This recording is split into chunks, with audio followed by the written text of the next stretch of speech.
مفتی صاحب بہت شکریہ وقت دیا آپ نے ہمیں. یہ فرمائیے کہ فلسطین پر آئے روز بمباری ہوتی رہتی ہے. ابھی ایک اور جو خبر سامنے آئی ہے کہ کل بھی غزہ پر بمباری ہوئی، اور اس کے ساتھ ساتھ امریکی صدر ٹرمپ نے اسرائیل کا جو باقاعدہ قبضہ تسلیم کر لیا ہے گولان کی پہاڑیوں پر. وہ پہاڑیاں جو شام کا اور فلسطین کی سرحد پر واقع ہیں، شام کی زمین ہے. اسرائیل آگے بڑھ رہا ہے، اسلامی دنیا خاموش ہے. تو آپ کیا کہیں گے کہ ہر مسلمان کو کیا کرنا چاہیے؟ بیت المقدس کی اسلام میں کیا اہمیت ہے، اور اس کے لیے ماضی میں کتنی جنگیں ہوئیں اور کیا کردار ادا کیا گیا، اور اب اسلامی دنیا کیوں خاموش ہے، کس طرح سے اپنا کردار ادا کر سکتی ہے؟ دیکھیں جی، اس سلسلے میں سب سے پہلی اور اہم بات یہ ہے کہ اسرائیل کے جو بڑھتے ہوئے قدم ہیں، ظاہر ہے اس میں جہاں پر عالمی کفریہ طاقتوں کی پشت پناہی شامل ہے، وہاں پر ہم اس سے ہرگز غافل نہیں رہ سکتے. ہماری جو اسلامی دنیا ہے اور بالخصوص ملت اسلامیہ کی جو مسلم قیادت ہے، اس قیادت کی طرف سے شدید ترین کمزوریوں کا سامنا ہمیں کرنا پڑ رہا ہے. OIC، عرب لیگ اور اسی طریقے سے ہماری تمام کی تمام عرب قیادت وہ اس وقت تن آسانی اور سہل پسندی کی طرف بہت زیادہ رجحان رکھتی ہے. حالانکہ گولان کی پہاڑیوں کا ایک بڑا زبردست تاریخی تسلسل رہا ہے، اور اس کو متنازع قرار دینا یا اس پر اسرائیلی قبضے کو تسلیم کر لینا، اس کا ماضی کے اندر کبھی کسی زمانے میں تصور تک نہیں رہا. گولان کی پہاڑیاں، جسے عربی کے اندر جولان کی پہاڑیاں کہا جاتا ہے، یہ جولان کی پہاڑیاں وہ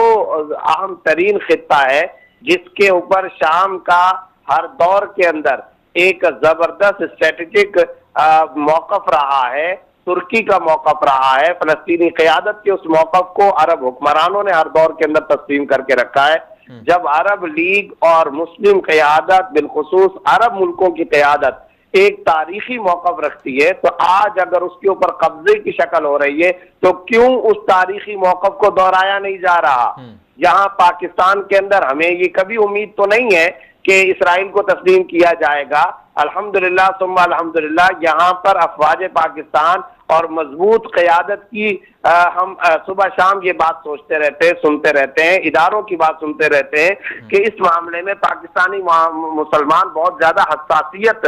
رکھتے ہیں. قائد اعظم کے اقوال موجود ہیں، قائد اعظم محمد علی جناح مرحوم کے یہ تاریخی الفاظ موجود ہیں کہ اسرائیل ظالم ہے، فلسطینیوں پر مسلسل ظلم کی کالی رات اس نے وہاں پر شائع کر کے رکھی ہوئی ہے، اور ہم اس قبضے کو ناجائز اور غلط تسلیم کرتے ہیں. قائد اعظم محمد علی جناح رحمۃ اللہ علیہ کے ان الفاظ کے مطابق یہاں کے اداروں اور یہاں کے ایک ایک مسلمان کی بھی یہی سوچ ہے. لیکن جب کبھی یہاں اس طرح کی بات اٹھتی ہے تو اہل علم طبقے اور علماء قائد اعظم کے وہ اقوال، ہمارے پچھلے صدور کے وہ اقوال پاکستانی مسلمانوں کی اس حساسیت کو ہائی لائٹ کرتے ہیں، اس کو مینشن کر کے سامنے لے کر کے آتے ہیں. تو آج ضرورت اس بات کی ہے کہ تمام کی تمام عرب قیادتوں کا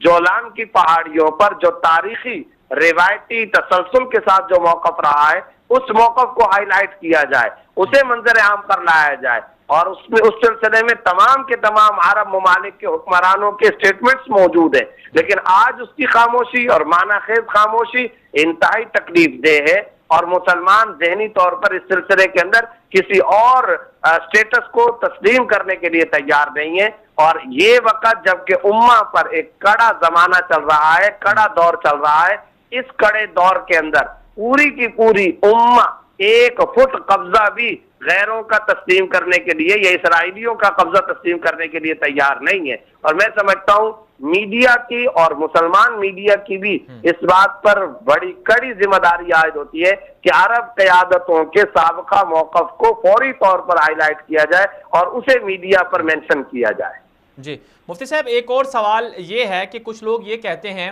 کہ اسرائیل چونکہ بڑی طاقت ہے، انڈیا نے اسے تسلیم کیا ہوا ہے، تو پاکستان بھی اسرائیل کے ساتھ تعلقات قائم کر لے. پھر یہ بھی سوال اٹھتا ہے کہ دو ریاستیں الگ الگ جو ہیں، اگر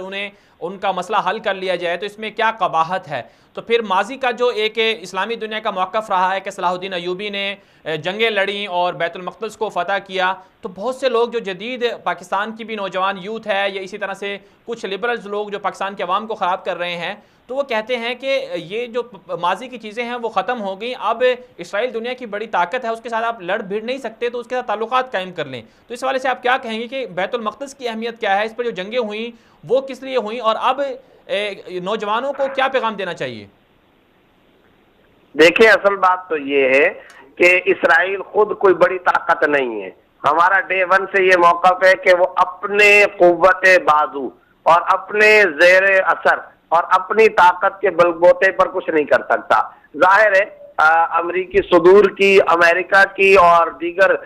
کچھ امریکہ کے زیر اثر یورپی ممالک کی حمایت اسے ہر دور کے اندر حاصل رہی ہے، اور اسی کے بل بوتے پر وہ اپنی طاقت کا اظہار کرتا رہتا ہے، ورنہ حقیقی طور پر اس کی اپنی کوئی طاقت نہیں ہے۔ دوسرے نمبر پر ایک بات ذہن میں رکھنی چاہیے، قرآن کی نصوص اور شریعت کی نصوص اپنی جگہ، لن ترضى عنك اليهود ولا النصارى حتى تتبع ملتهم، یہ اپنی جگہ، موالات یہود سے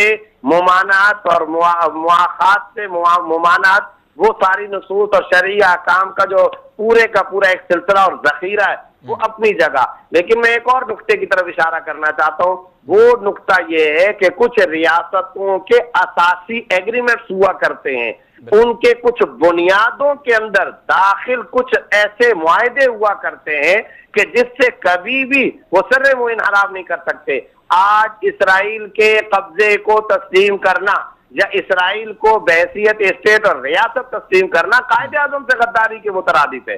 بانی پاکستان سے غداری کے مترادف ہے، اور ہمارے تمام بانیان پاکستان کے ریکارڈ پر اسٹیٹمنٹس موجود ہیں، ان کے تاریخی اور اہم ترین بیانات سے متضاد ہے، پھر عرب قیادت کے بیانات سے وہ متضاد معاملہ ہے۔ تو اگر آپ اس کام کے لیے، اور پھر صرف اور صرف بات یہاں تک نہیں رہے گی، اگر پاکستان آج اسرائیل کو تسلیم کرنے کی طرف جاتا ہے تو پھر مقبوضہ کشمیر پر بھارت کے بھی تسلط کو تسلیم کرنا پڑے گا۔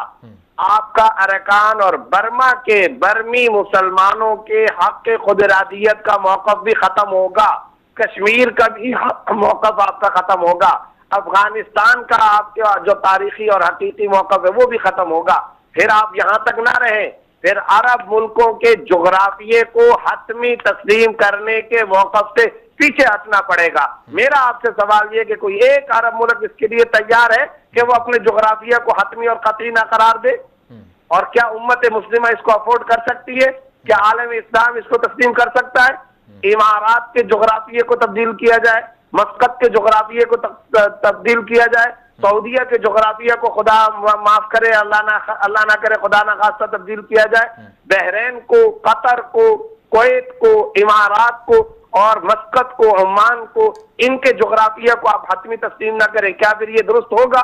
اس لیے ہم یہ سمجھتے ہیں کہ یہ تاریخی موقف ہے، دینی موقف ہے، اور ان تمام عرب ملکوں اور پاکستان کی اساس کا بنیادی ایگریمنٹ ہے جس سے ہم ذرہ برابر انحراف نہیں کر سکتے، نہ ہی اس میں تغیر و تبدل کی امت مسلمہ کے ہاں کوئی گنجائش ہے۔ حضرت عمر رضی اللہ تعالیٰ عنہ کے قبضے کو بھی پھر غلط تسلیم کرنا پڑے گا، صلاح الدین ایوبی کے قبضے کو بھی غلط تسلیم کرنا پڑے گا، پھر یہ 80 کی دہائی میں سن 86 اور 80 کی دہائی کے اندر جو پوری کی پوری ملت اسلامیہ کا موقف ہے اس سے بھی آپ کو پیچھے ہٹنا پڑے گا، اور ظاہر ہے ان حالات کے اندر امت مسلمہ اور عالم اسلام اس چیز کو کسی صورت میں افورڈ نہیں کر سکتے۔ چلیں مفتی صاحب، آپ کا بہت بہت شکریہ، آپ نے